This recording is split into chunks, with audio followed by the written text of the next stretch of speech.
हाँ जी बच्चों, अब चालू करना है हमको फंक्शन। देखो भाई, फंक्शन क्या है। इससे पहले हम रिलेशन जान चुके हैं। रिलेशन से ही हम फंक्शन को कनेक्ट करेंगे। जाकर रिलेशन के लिए जल्दी से रिवाइज करके देख लो। रिलेशन क्या हमने बताया था? रिलेशन हमने बताया था, अगर ए से बी पे आर रिलेशन डिफाइंड है तो relation R definitely A cross B का सबसेट होगा। अब यहां पर रिलेशन ही फंक्शन बन जाएगा अगर वो कुछ और कंडीशन फॉलो कर ले। जरा समझो क्या। If f is a relation from a set to b, अगर f कोई रिलेशन है a से b पे, और अब मैं इसको फंक्शन बनाने जा रहा हूं इस पे एक छोटी सी कंडीशन लगाकर। कंडीशन क्या? जरा पहले मैपिंग से समझेंगे और फिर हम उस कंडीशन को लिखेंगे। हम कह रहे हैं भैया, रिलेशन बोलते थे इसके एलिमेंट जो भी हैं और इसके एलिमेंट जो भी हैं उनके बीच का कोई सिंपल सा एसोसिएशन किसी भी तरीके का वो रिप्रेजेंट कर रहा था रिलेशन। अब हम कह रहे हैं कि भैया इतना अगर बना हुआ था तो ये रिलेशन बोल रहे थे क्या? हम याद करो, ये हमने रिलेशन बोला था, लेकिन अब हम फंक्शन नहीं बोलेंगे। अब फंक्शन की पहली कंडीशन आती है कि ये जितने भी एलिमेंट यहां पर अवेलेबल हैं उनकी कैसे ना कैसे करके कोई ना कोई एसोसिएशन जरूर होनी चाहिए। मतलब ए का कोई भी एलिमेंट फ्री नहीं होना चाहिए, पहली कंडीशन। दूसरी कंडीशन, हर एलिमेंट की यूनिक इमेज होनी चाहिए बी पे। यानी क्या कह दिया हमने? इफ रिलेशन ए से बी पे डिफाइंड एंड कंडीशन लगाई हमने, ऑल एलिमेंट्स ऑफ ए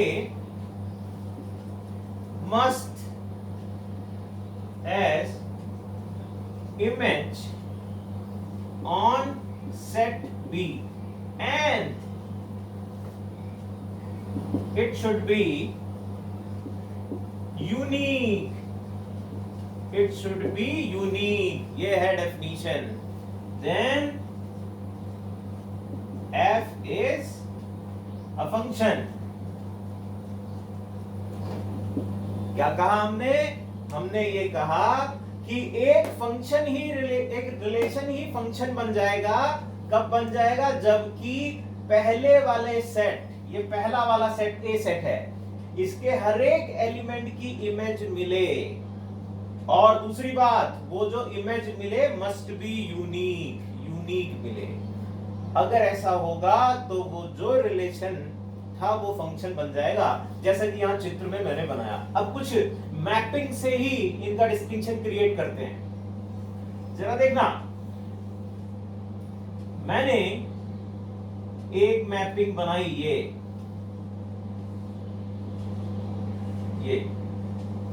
एक रिलेशन है, ये एक रिलेशन है क्योंकि हर एक एसोसिएट कर रहा है। पहली चीज चेक करनी है, पहले वाले सेट में कोई खाली तो नहीं है, कोई खाली नहीं है।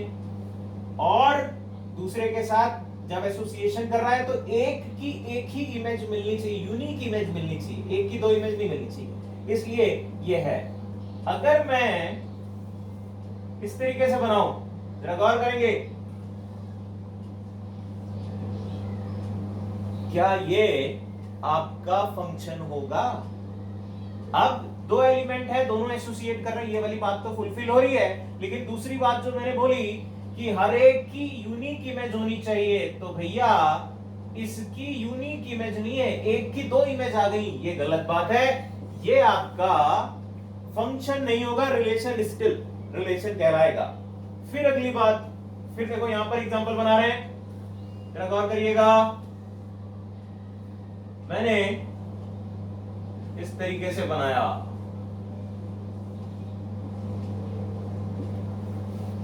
क्या ये फंक्शन होगा?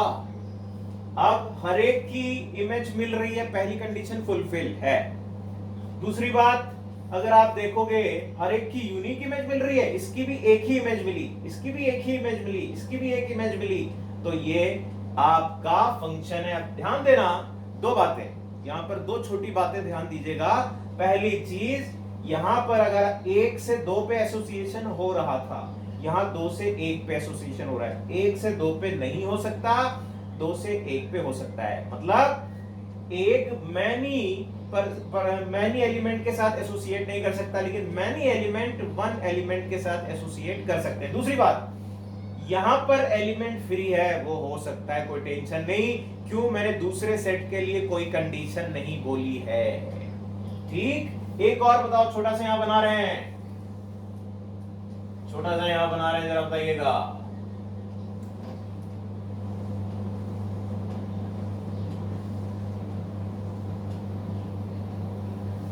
क्या ये होगा? अब यहां पर देखो भैया, पहली कंडीशन की पहले सेट में हर एक एलिमेंट एसोसिएशन में होना चाहिए, ये फ्री है, इसलिए कहेंगे ये नहीं होगा। ठीक, मेरी ख्याल से बात समझ में आई आपको। ये बेसिक अंडरस्टैंडिंग, फंक्शन की डेफिनेशन की अंडरस्टैंडिंग बताई। अभी और छोटे छोटे एग्जांपल से और अंडरस्टैंड करते हैं। ये तो मैंने मैपिंग के थ्रू बताई, अब थोड़ा सा कुछ इक्वेशन के फॉर्म में भी करते हैं।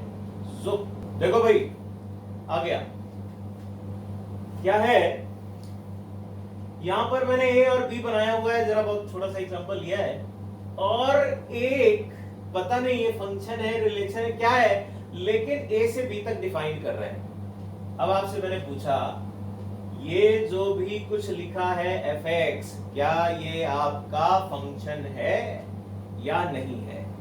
अब अगर इसकी मैपिंग बना लोगे तो फटाफट दिख जाएगा। मैपिंग बनाने का मतलब क्या हुआ कि भैया एक एक वैल्यू रखो, दूसरी वाली ढूंढते जाओ। अब एक एक वैल्यू रखो, -1 रखा, -1 के करस्पॉन्डिंग क्या मिला? -1 अवेलेबल है क्या? नहीं अवेलेबल है। मतलब ये वो एलिमेंट है जिसका एसोसिएशन किसी के साथ होगा ही नहीं। लो भाई, 0 का 0 के साथ हो जाएगा, 1 का 1 के साथ हो जाएगा।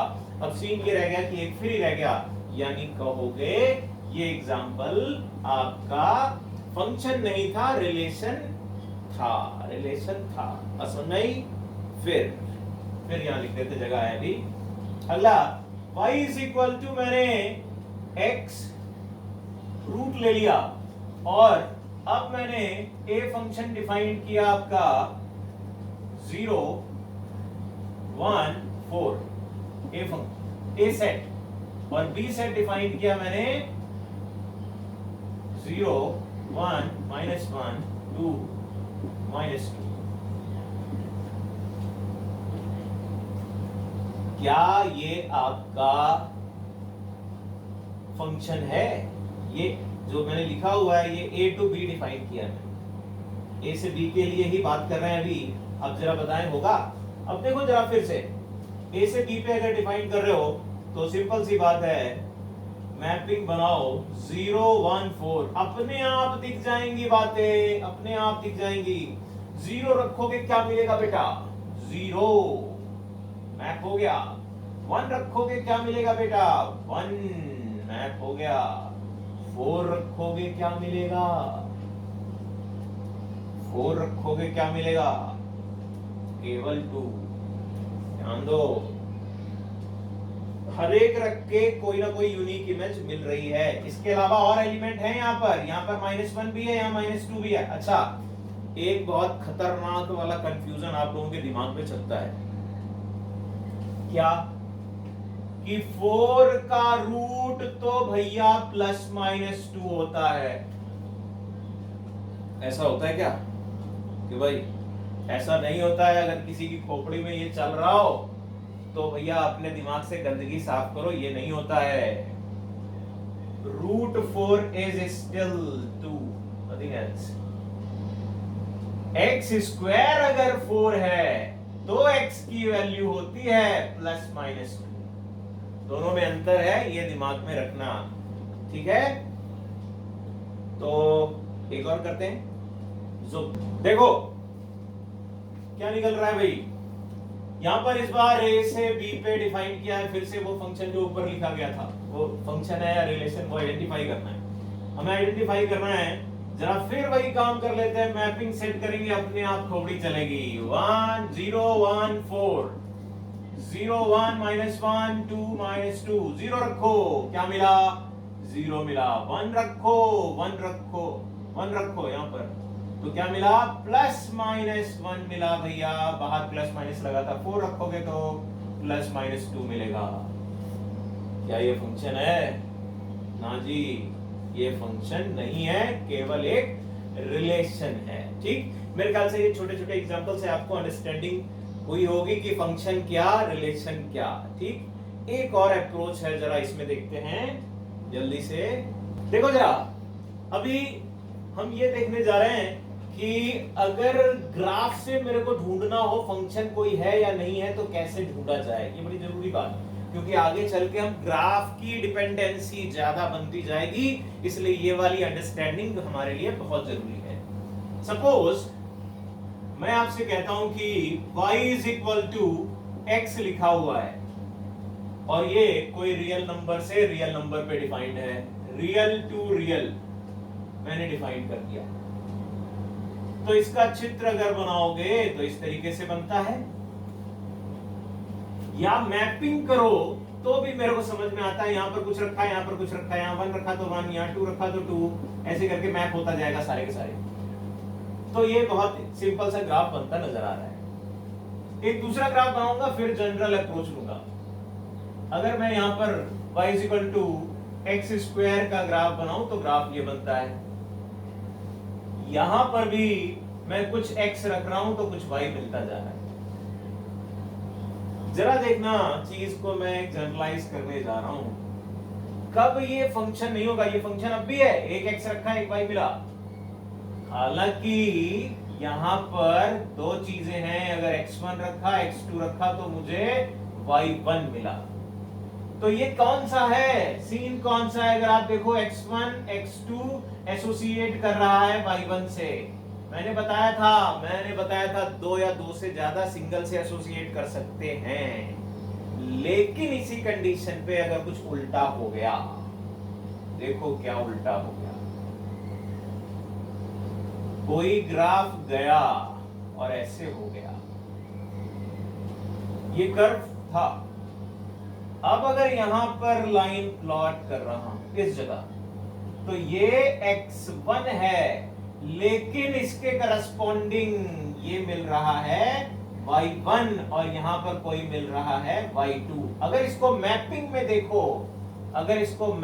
देखो, x1 एसोसिएट कर रहा है y1 और y2 दोनों के साथ, ऐसा कुछ हो रहा है क्या? इसलिए कहूंगा ये हमारा फंक्शन नहीं होगा। अब क्या जनरल सी बात निकल के आई, जरा समझो।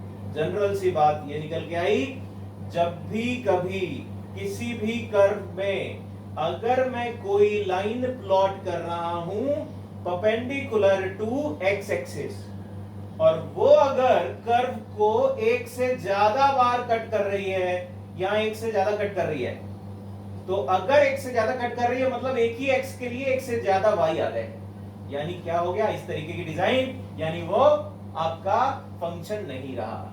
लेकिन अगर वो यूनिकली कट कर रही है, यहां पर एक ही बार कट कर रही है, यहां पर भी देखो एक बार ही कट कर रही है, कोई भी लाइन बनाओ, यहां पर लाइन इधर बनाओगे एक बार कट कर रही है, लेकिन इधर बनाओगे तो एक भी जगह गड़बड़ हो गया तो फिर तो वो बेकार है।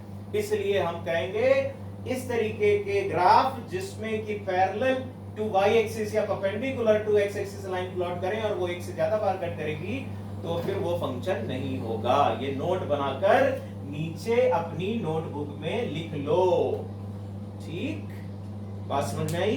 तो ये थी फंक्शन की अंडरस्टैंडिंग। अब आ रहे हैं अगले पे, डोमेन, कोडोमेन और रेंज।